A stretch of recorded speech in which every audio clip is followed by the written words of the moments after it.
400 पार नाही, इस बार तुम तडीपार. आणि तो आवाज होता आपले पक्षप्रमुख उद्धव बाळासाहेब ठाकरे यांचा. उद्धव बाळासाहेब ठाकरे यांचा आवाज होता. मी एका सभेमध्ये सांगितलं होतं की सुभाषचंद्र बोस यांनी सांगितलं होतं की तुम मुझे खून दो मैं तुम्हें आजादी दूंगा.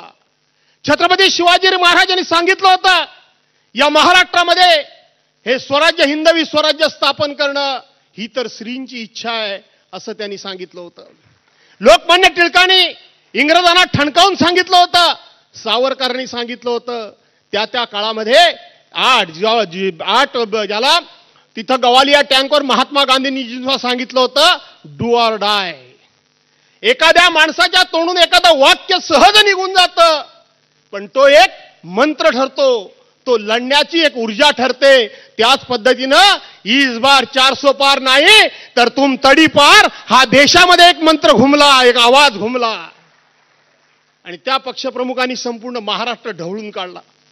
आज त्याच्यावर वेगवेगळ्या प्रकारची विश्लेषणं केली जात आहेत, सांगितली जात आहेत.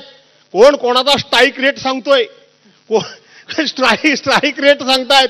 मला वाटतं यांच्या आकडेमोड आणि काही जणांच्याकडे ग्रह खातं गेले बरेच वर्ष असल्यामुळं आकडे लावण्याजवळ त्यांचा संजय राऊत साहेब जवळचा संबंध असावा, जवळचा संबंध असावा. कोणाचा स्ट्राईक रेट काय म्हणत होतात तुम्ही? या महाराष्ट्रामध्ये 45+ तुम्ही सांगत होतात, 45+ तुम्ही सांगत होतात आणि त्याच वेळेला माझ्या पक्षप्रमुखांनी आवाज दिला माझे किती तुझे किती हे बघितलं नाही. महाराष्ट्र